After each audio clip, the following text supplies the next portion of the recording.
Всем снова привет, меня зовут Николай Александрович, и совместно с прокачкой БНК мы сегодня покажем с вами видео. Видео будет направлено на имитации движения руками кролем, на спине, брас и дельфин.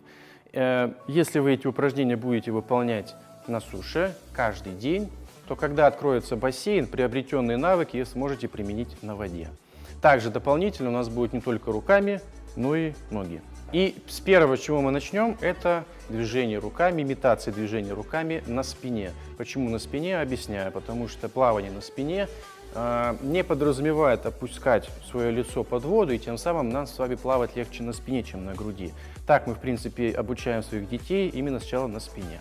Итак, задача выполнять движение медленно, спешить никуда не надо. И если есть у вас, скажем так, зеркало, то выполняем все это перед зеркалом. Значит, одна ручка вверху, мы сначала будем начинать только с одной руки. Одна ручка вверху, вся задача, пальчик, мизинчик должен быть назад, то есть большой палец смотрит вперед. И мы с вами выполняем медленное движение вниз, то есть рука должна быть не перед собой, не в сторону смотреть, а именно чуть-чуть назад. Немножко сгибаем, как бы ладонью давим вниз, продавливаем, опускаем и заканчиваем движение внизу. Дальше мы заканчиваем, разворачиваем ручку мизинчиком вперед и поднимаем прямую руку вверх. Таких повторений можно сделать до 20, медленно, перед зеркалом. Спешить никуда не надо. Главное, чтобы вы выполняли упражнения медленно, чтобы это отражалось у вас в голове, чтобы навык у вас фиксировался, и после этого можно уже смело выходить на воду с правильной техникой. То же самое можно выполнять и с другой ручкой. Спешить никуда не надо, повторяю, медленно. Здесь делаем паузу, опускаем, пауза, пауза, пауза. Если вы заметили, то я поворачиваю плечи. То есть плечи также разворачиваются. Это упражнение тоже можно делать перед зеркалом. Также пауза, пауза. Сильно разворачиваться не нужно, только плечо вперед. Дальше можно выполнить следующее упражнение. Также для спины, две руки вверху. И мы с вами выполняем параллельное движение руками также на спине. Пауза, пауза, пауза, пауза. После этого можно перейти уже непосредственно по переменным вращениям руками назад.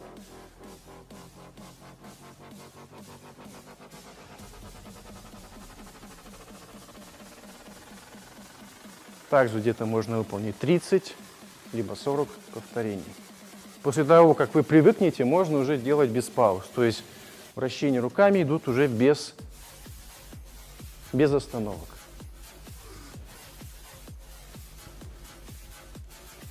Хорошо. Дальше мы перейдем с вами на имитацию движения руками кролем. Здесь тоже важный момент наклониться вперед. То есть если вы будете прямо выполнять, то вы будете немножко путаться в движениях и руку поднимать вверх тяжелее. Поэтому вперед наклоняемся обязательно. Ноги можно согнуть, можно не сгибать, это не имеет значения. Одна рука вверху, другая сзади. Руки должны быть прямые и находиться на одной плоскости. Ни ниже, ни выше. И также начинаем с одной руки, та, которая внизу, точнее сзади. Также здесь делаем паузу с высоким подниманием локтя и фиксируем, соединяем ручки. Дальше здесь делаем паузу, здесь смотрим, как бы тоже ладонью давим назад и выпрямляем ручку. Важный момент, также спешить не нужно. То есть здесь мы идем не локтем вперед, а кистью. То есть вы должны кистью и предплечьем как бы давить на воду.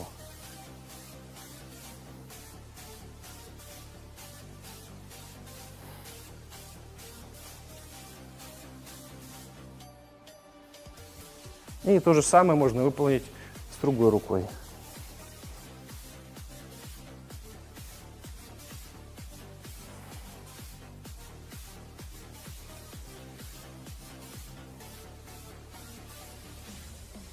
Хорошо.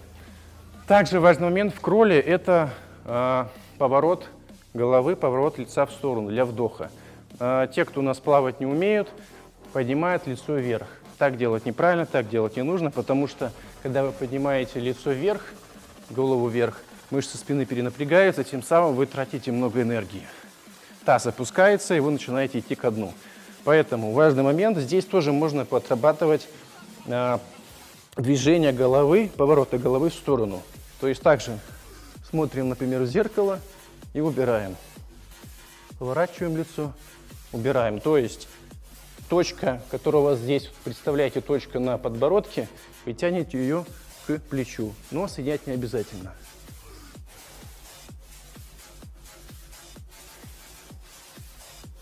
Также можно добавить дыхательное упражнение. То есть здесь делаете глубокий вдох, и здесь делаете выдох. Вдох.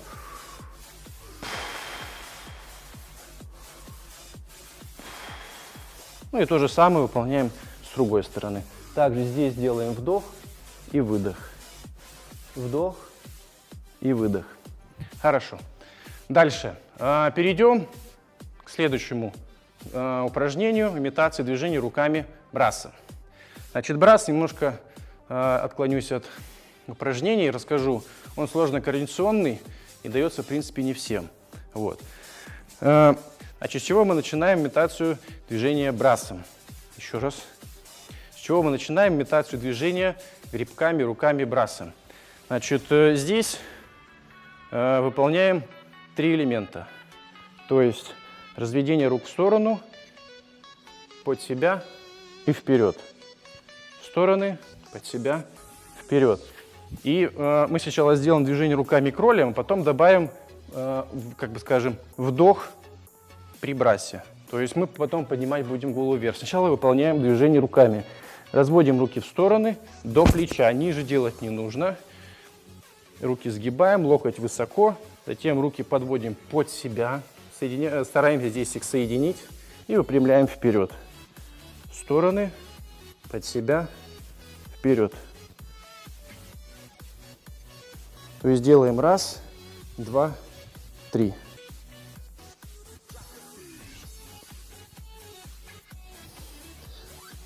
После таких повторений, скажем так, после 20-30 повторений, мы добавляем движение головы. То есть в этом положении поднимаем, опускаем в стороны, под себя, вперед.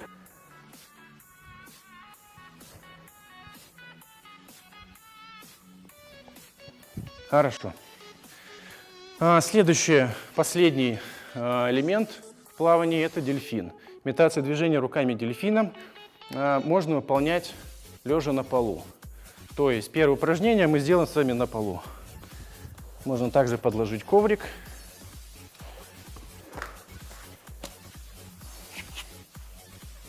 И в этом упражнении можно определить гибкость, развитость вашего плечевого сустава.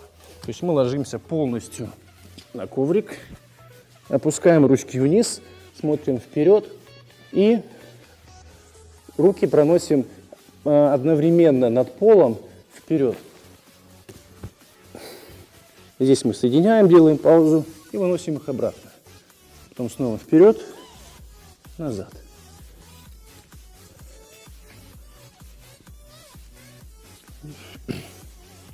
Таких можно сделать также 20-30 повторений.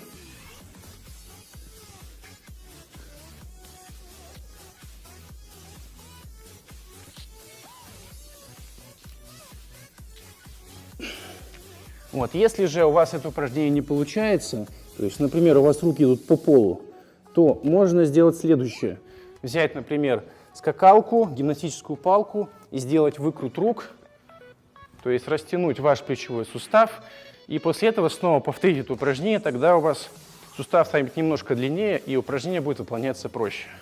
После этого переходим на исходное положение стоя. Так, после этого мы наклоняемся вперед, ручки перед собой, и имитацию движения руками дельфином. Здесь ручки можно немножко в стороны ладошки развернуть, и выполняем следующее движение. Тоже так же, примерно как в брассе, но не сильно разводим руки в стороны. Разводим их немножко в стороны, затем идет под себя и выпрямляем ручки. И затем выносим руки как бы представляя над водой. Снова чуть в стороны, под себя, выпрямляем, выносим вперед. Также делаем паузы обязательно. Выполняем также, если есть зеркало, перед зеркалом смотрим на то, что вы выполняете. Сейчас немножко поменяем.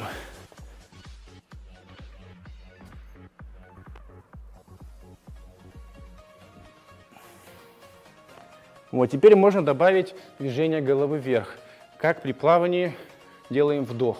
То есть движение поднимаем, когда голову вверх, выполняется в следующей фазе. Вот когда руки уже здесь, мы поднимаем лицо вверх и затем опускаем, закрываем руки.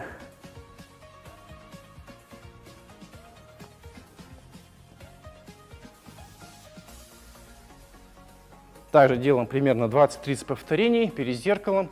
Можно сделать это каждый раз, каждый день. Вот, после имитации движения руками мы можем перейти на имитацию движения ногами. Также берем коврик.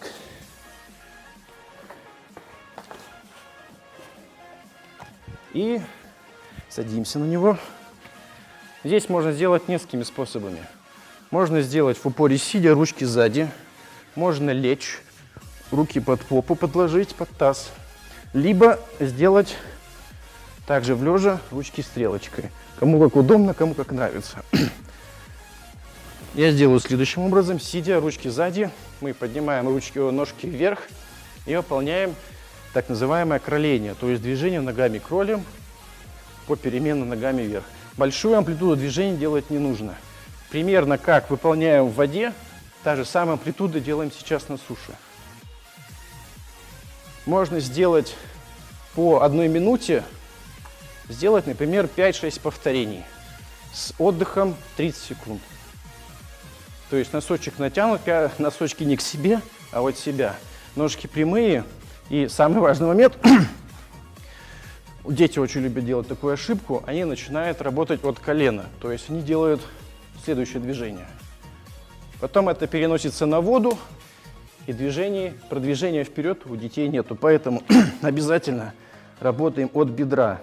Ноги прямые.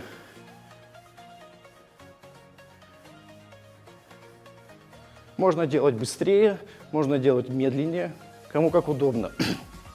Также педали крутить не нужно. У нас не велосипед, педали здесь не крутим. Фу. Дальше, после ножки кролем, можно попробовать следующее упражнение. У нас нам сейчас не понадобится. Мы с вами поприседаем, ножки брасом. Сразу скажу, что на брас я сажусь плохо, поэтому как пример будет не совсем удачный. Но я постараюсь. Значит, задача: носки разводим в стороны, примерно на уровне плеч. И если вдруг вам тяжело, если вы начинающий и у вас коленный сустав слабо развит, как и у меня, то упражнение делать нужно постепенно, потихоньку, в меру своих возможностей. Значит, вы садитесь примерно в этом положении. Кто может сесть полностью, коленями садиться на пол, садиться. В этом положении садимся и сидим где-нибудь минут 10-15. Кому тяжело, можно сделать 3-5 минут. В этом положении сидим. Организм привыкает. Сразу скажу, что у меня дети садятся на брас и держат ручки стрелочкой. После этого, после того, как и посидели, можно немножко встать, размять, потянуть суставчики и выполнить 10-20 приседаний. То есть садимся и встаем.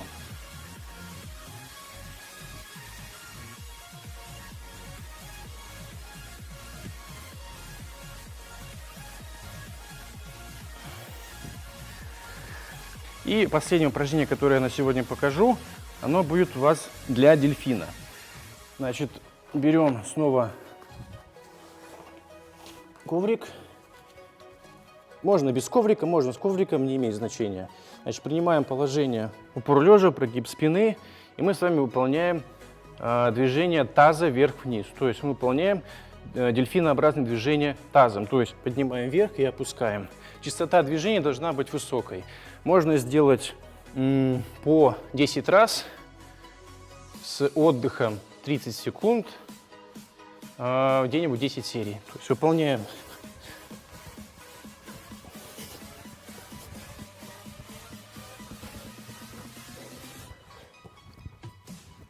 После этого можно поменять положение. То же самое упражнение, только в упоре сидя. Также 10 раз.